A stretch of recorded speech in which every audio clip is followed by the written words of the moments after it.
1996ஆம் ஆண்டு செப்டம்பர் 23 சென்னையில் ஒரு வீட்டுக்குள் ஒரு பெண் இறந்து கிடந்தார். ஒரு காலத்தில் அந்த பெண்ணுடைய பெயரை சொன்னாலே தியேட்டருக்கு கூட்டம் வரும். அவர் நடித்தால் படம் கவனம் பெறும். அவர் ஆடினால் அந்த பாடல் பேசப்படும். அவருடைய பெயருக்கே ஒரு தனி மார்க்கெட் இருந்தது. அந்த பெயர் சில்க் ஸ்மிதா. ஆனால் அந்த நாள் அவருக்கு வயது வெறும் 35. ஒரு காலத்தில் தென்னிந்திய சினிமாவில் தவிர்க்க முடியாத முகமாக இருந்த ஒரு பெண் அவ்வளவு சீக்கிரம் எப்படி இந்த நிலைக்கு வந்தார்? அதைவிட முக்கியமான கேள்வி, அவர் எப்படி அந்த உயரத்தை அடைந்தார்? ஒரு சிறிய ஊரில் பிறந்த விஜயலட்சுமி எப்படி சில்க் ஸ்மிதா ஆனார்? அந்த பெயர் அவருக்கு புகழை கொடுத்தது, பணம் கொடுத்தது, ஒரு பெரிய ஐடென்டிட்டி கொடுத்தது. விஜயலட்சுமி 1960ஆம் ஆண்டு டிசம்பர் 2ஆம் தேதி ஆந்திர பிரதேசத்தின் ஏலூர் பகுதியில் பிறந்தார். அவருடைய குழந்தை பருவம் வசதியாக இருக்கவில்லை. பணம் இல்லை, வாய்ப்புகள் குறைவு. சினிமா குடும்பத்திலிருந்து வந்தவரும் இல்லை. ஆனால் சிறு வயதிலிருந்தே நடிகையாக வேண்டும் என்ற ஆசை இருந்ததாக அவரை பின்னர் சொல்லியிருக்கிறார். அந்த ஆசைதான் அவரை சென்னைக்கு கொண்டு வந்தது. அந்த காலத்து சென்னை சினிமாவை கனவாக வைத்துக் கொண்டு தினமும் பலர் வந்து இறங்கிய நகரம். ஆனால் சினிமாவுக்குள் நுழைவது அவ்வளவு சுலபமில்லை. விஜயலட்சுமிக்கும் முதலில் கதாநாயகி வாய்ப்பு கிடைக்கவில்லை. அவர் டச்சப் வேலை செய்தார், நடிகைகளுக்கு உதவி செய்தார், ஸ்டூடியோவுக்குள் இருந்தார், கேமராவுக்கு முன்னால் நிற்பவர்களை பார்த்துக் கொண்டிருந்தார். அப்போது அவர் இன்னும் அந்த கேமராவுக்கு முன்னால் நிற்கும் பெண் இல்லை. ஆனால் ஒரு கனவு இருந்தது. ஒரு நாள் அந்த கேமரா தன்னையும் பார்க்க வேண்டும். அந்த வாய்ப்பு வந்தது. மலையாள சினிமா இணையை தேடி அந்த படத்தின் மூலம் அவர் சினிமாவில் நடிக்க தொடங்கினார். அப்போது அவரை யாரும் சில்க் ஸ்மிதா என்று அழைக்கவில்லை. அவர் விஜயலட்சுமி. பின்னர் ஒரு படம் அவருடைய வாழ்க்கையை மாற்றியது. 1980 வண்டி சக்கரம். இதுதான் அவரது முதல் தமிழ் படம். அதில் அவர் நடித்த கதாபாத்திரத்தின் பெயர் சில்க். அந்த ஒரு பெயர் பின்னர் இந்திய சினிமாவில் ஒரு தனி அடையாளமாக மாறப்போகிறது என்று அப்போது யாருக்கும் தெரியாது. படம் வெளியானது. அவருடைய கதாபாத்திரம் மக்கள் கவனத்தை ஈர்த்தது. அவருடைய தோற்றம், அவருடைய ஸ்கிரீன் பிரசன்ஸ், அவருடைய நடிப்பு, அவருடைய கிளாமர் எல்லாமே பேசப்பட்டது. ஆனால் முக்கியமாக ஒரு பெயர் மட்டும் மக்கள் மனதில் நின்றுவிட்டது. சில்க். விஜயலட்சுமி சில்க் ஸ்மிதாவாக மாற ஆரம்பித்தார். அதற்கு பிறகு நடந்தது சாதாரணமான சக்சஸ் இல்லை, மிக வேகமான வளர்ச்சி. தமிழ், தெலுங்கு, மலையாளம், கன்னடம், பின்னர் இந்தி, ஒரே நேரத்தில் பல மொழிகளில் படங்கள். ஒரு நாளில் ஒரு ஷூட்டிங், அடுத்த நாள் இன்னொரு ஷூட்டிங், ஒரு செட்டில் இருந்து இன்னொரு செட். ஒரு பாடல் முடிந்ததும் அடுத்த பாடல்.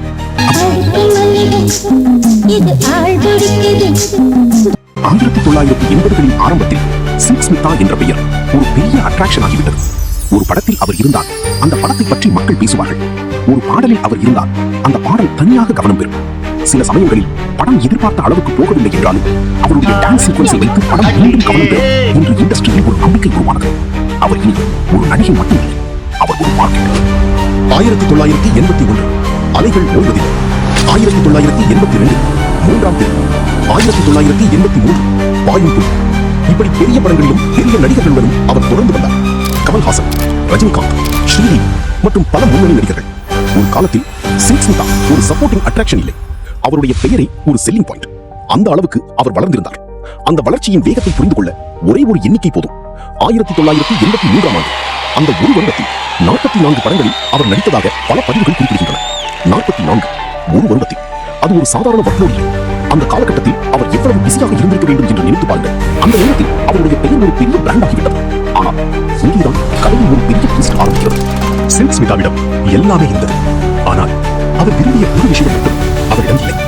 தன்னுடைய ரோலை தேர்வு செய்யும் முழு ஃப்ரீடம். 1984 ஃபிலிம்ஃபேருக்கு கொடுத்த பேட்டியில் அவர் ஒரு விஷயத்தை மிகவும் தெளிவாக சொன்னார். அவர் கிளாமர் ஆக்ட்ரஸாக மட்டும் இருக்க விரும்பவில்லை. சாந்தி, சுஜாதா, சரிதா அவர்களை போல ஒரு கேரக்டர் ஆக்ட்ரஸ் ஆக வேண்டும் என்பதுதான் அவருடைய ஆசை. ஆனால் என்ன நடந்தது? வண்டி சக்கரத்தில் ஒரு கிளாமர் ரோல் கிடைத்தது. மக்கள் அந்த ரோலை விரும்பினார்கள். அதற்கு பிறகு அதே மாதிரி ரோல்ஸ் தொடர்ந்து வர ஆரம்பித்தன. ஒரு ப்ரொடியூசர் அவரிடம் என்ன எதிர்பார்க்கிறார்? கிளாமர். ஒரு டைரக்டர் என்ன எதிர்பார்க்கிறார்? அதே இமேஜ். ஆடியன்ஸ் என்ன எதிர்பார்க்கிறது? அதே சில்க். அவர் அந்த ரோல்ஸை தொடர்ந்து செய்தார். ஏன்? அவரே சொன்ன ஒரு காரணம் இருக்கிறது. தன்னை நம்பியிருக்கும் ப்ரொடியூசர்ஸை, டைரக்டர்ஸை டிசப்பாயிண்ட் செய்ய விரும்பவில்லை. அதனால் அவர் அந்த ரோல்ஸை ஏற்றுக்கொண்டார். ஆனால் உள்ளுக்குள் அவருடைய ஆம்பிஷன் வேறு. அவர் ஒரு நல்ல கேரக்டர் ஆக்ட்ரஸ் ஆக வேண்டும். இதுதான் சில்க் ஸ்மிதாவின் கரியரில் இருக்கும் மிகப்பெரிய கான்ட்ரடிக்ஷன். உலகம் அவரிடம் இன்னும் சில்கா இரு என்று கேட்டது. அவர் உள்ளுக்குள் நான் இன்னும் வேறு மாதிரி நடிக்க முடியும் என்று நினைத்தார். ஆனால் அந்த காலத்தில் சில்க் ஸ்மிதா தன்னுடைய கரியரை முழுமையாக கண்ட்ரோல் செய்ய முயற்சி செய்தார். நடிகையாக மட்டும் இருக்காமல் சினிமாவை வேறு கோணத்திலும் பார்க்க ஆரம்பித்தார். புரொடக்ஷனில் இறங்கினார். அது ஒரு பெரிய ரிஸ்க். ஒரு நடிகையாக பணம் சம்பாதிப்பது வேறு, ஒரு ஃபில்மை ப்ரொடியூஸ் செய்வது வேறு. ஒரு ஃபில்முக்கு பணம் போட வேண்டும். ப்ரொடக்ஷன் செலவுகள், shooting, technicians, artists, distribution, release அனைத்தும் ஒரு ப்ரொடியூசரின் பொறுப்பு. சில்க் ஸ்மிதா அந்த உலகத்திற்குள் சென்றார். ஆனால் அங்கே அவருக்கு எல்லாமே வெற்றியாகவில்லை. அவருடைய வாழ்க்கையில் பணம் பற்றிய பல கதைகள் பின்னர் வெளியானது. அவருடைய ப்ரொடக்ஷன் வெஞ்சர்ஸ் பற்றி பல தகவல்கள் சொல்லப்பட்டன. அவருடைய பர்சனல் ரிலேஷன்ஷிப்ஸ் பற்றியும் பல கதைகள் வந்தன. சில தகவல்கள் பதிவு செய்யப்பட்டவை, சிலது அவரை சுற்றி இருந்தவர்கள் பின்னர் கூறியவை, சிலது பின்னர் உருவான ஸ்பெகுலேஷன். அதனால் ஒவ்வொன்றையும் ஃபேக்ட் என்று சொல்ல முடியாது. ஆனால் ஒரு விஷயம் மட்டும் மறுக்க முடியாது, அவருடைய வாழ்க்கை உச்சத்தில் இருந்து மெதுவாக அன்ஸ்டேபிளாக ஆரம்பித்தது. ஒரு காலத்தில் அவர் ஒரு டான்ஸ் சீக்வன்ஸுக்கு மிகப்பெரிய தொகை வாங்கக்கூடிய அளவுக்கு டிமாண்டில் இருந்தார் என்று பல கண்டெம்பரரி மற்றும் லேட்டர் ரிப்போர்ட்ஸ் குறிப்பிடுகின்றன. சில நேரங்களில் அவர் ஒரு லீடிங் ஹீரோயினை விட கூட அதிகமாக சம்பாதித்ததாக ரிப்போர்ட்ஸ் வந்தன. அந்த அளவுக்கு மார்க்கெட் இருந்தது. ஆனால் பணம் அதிகமாக வந்தால் அதோடு ரிஸ்கும் அதிகமாகும். ஒரு முடிவு தவறாகிவிட்டால் லாஸும் பெரியதாக இருக்கும். அதுதான் சினிமாவின் நேச்சர். ஒரு காலத்தில் அவரை தேடி ப்ரொடியூசர்ஸ் வந்தார்கள். பின்னர் அவருடைய வாழ்க்கையில் அவரை ப்ரொடியூசர்ஸை தேடும் நிலை வந்ததா? அதுதான் ரைஸ் அண்ட் ஃபாலின் இரண்டாவது பகுதி. 1980களின் நடுப்பகுதியில் அவர் இன்னும் மிகவும் பிஸி. அவர் இன்னும் கிளாமர் ரோல் செய்கிறார், இன்னும் பல மொழிகளில் நடிக்கிறார், இன்னும் ரசிகர்கள் இருக்கிறார்கள். ஆனால் ஒரு நடிகையின் கரியர் எப்போதும் ஒரே மாதிரி இருக்காது. புதிய நடிகைகள் வருகிறார்கள், புதிய ஃபேசஸ் வருகிறார்கள், ஆடியன்ஸ் டேஸ்ட் மாறுகிறது, சினிமா மாறுகிறது, அவருடைய மார்க்கெட்டும் மெதுவாக மாற ஆரம்பிக்கிறது. அதோடு அவருடைய பர்சனல் லைஃபில் ஏற்பட்ட பிரச்சனைகள் பற்றியும் செய்திகள் வர ஆரம்பிக்கின்றன. அவருடைய உறவுகள், அவருடைய பணநிலை, அவருடைய மனநிலை, அவருடைய உடல்நிலை, இவை எல்லாவற்றையும் சுற்றி பல கதைகள் உருவாகின. சில்க் ஸ்மிதா ஒரு ரிபெல்லியஸ் பர்சனாலிட்டி என்று சிலர் பார்த்தார்கள். சிலர் அவரை மிகவும் ஷையானவர் என்று நினைத்தார்கள். அவருடைய 1984 இன்டர்வியூவில் கூட அவர் தன்னை பேசிக்கலி ஷை பர்சன் என்று கூறியிருக்கிறார். அதாவது திரையில் நாம் பார்த்த அந்த கான்ஃபிடன்ஸ் சில்க் தனிப்பட்ட வாழ்க்கையில் அதே மனிதர் அல்ல. சிங்கப்பூரில் ஒரு பப்ளிசிட்டி ஈவென்ட்டுக்கு சென்றபோது தனக்கு ஸ்டேஜ் ஃப்ரைட் இருப்பதாகவும் அதிகமான மக்கள் முன் டான்ஸ் செய்ய நர்வஸாக இருப்பதாகவும் அவர் அந்த இன்டர்வியூவில் கூறினார். இந்த விஷயம் அவருடைய பப்ளிக் இமேஜுக்கும் பிரைவேட் பர்சனாலிட்டிக்கும் இருந்த வித்தியாசத்தை காட்டுகிறது. திரையில் அவர் போல்ட், கேமரா முன்னால் அவர் கான்ஃபிடென்ட். ஆனால் கேமரா ஆஃப் ஆனதும் அதே பெண் மிகவும் வேறுபட்டவராக இருந்திருக்கலாம். அதுதான் ஒரு ஸ்டாரின் வாழ்க்கையில் இருக்கும் பெரிய அயனி. மக்கள் பார்க்கும் இமேஜ் முழு மனிதர் அல்ல. 1990களில் சினிமாவின் நிலை மாறிக்கொண்டிருந்தது. சில்க் ஸ்மிதாவின் பீக் காலம் பின்னால் போய்கொண்டிருந்தது. ஆனால் அவர் இன்னும் நடிக்கிறார், இன்னும் படங்களில் இருக்கிறார், இன்னும் சினிமாவை விட்டுவிடவில்லை. ஒரு காலத்தில் ஒரு நாளில் பல ஷூட்டிங்களில் ஓடியவர் இப்போது தன்னுடைய வாழ்க்கையின் வேறு ஒரு கட்டத்தில் இருந்தார். புகழ் இருந்தது, ஆனால் அந்த பழைய வேகம் இல்லை. அவருடைய வாழ்க்கையை பற்றி பின்னர் வெளியான சில ரிப்போர்ட்ஸ் அவர் ஃபைனான்சியல் ப்ராப்ளம்ஸை சந்தித்ததாக கூறின. சில ரிப்போர்ட்ஸ் ஆல்கஹால் டிபெண்டன்சி பற்றியும் கூறுகின்றன. ஆனால் இவற்றில் ஒவ்வொன்றையும் அவருடைய மரணத்திற்கான ஒரே காரணம் என்று சொல்ல முடியாது. அதுதான் முக்கியம். 1996 அவருடைய வாழ்க்கையின் கடைசி வருடம். அந்த வருடத்திலும் அவர் சினிமாவில் இருந்தார். ஒரு கன்னடா ஃபிலிம் ஷூட்டிங்கில் இருந்ததாக பின்னர் பதிவுகள் குறிப்பிடுகின்றன. செப்டம்பர் 22ஆம் தேதி இரவு அவர் தன்னுடைய ஃப்ரெண்ட் அனுராதாவை தொடர்பு கொண்டு தன்னை தொந்தரவு செய்து கொண்டிருந்த ஒரு சீரியஸ் விஷயத்தை பற்றி பேச வருமாறு கேட்டதாக பதிவுகள் கூறுகின்றன. அந்த சந்திப்பு நடக்கவில்லை. அடுத்த நாள் சென்னை வீட்டில் சில்க் ஸ்மிதா இறந்த நிலையில் கண்டுபிடிக்கப்பட்டார். தேதி 23 செப்டம்பர் 1996. வயது 35. ஒரு வாழ்க்கை அங்கே முடிந்தது. ஆனால் அந்த மரணத்தை சுற்றி பல கேள்விகள் தொடர்ந்து இருந்தன. அவர் ஏன் அந்த முடிவுக்கு வந்தார்? அந்த காலத்தில் அவருடைய மனநிலை என்ன?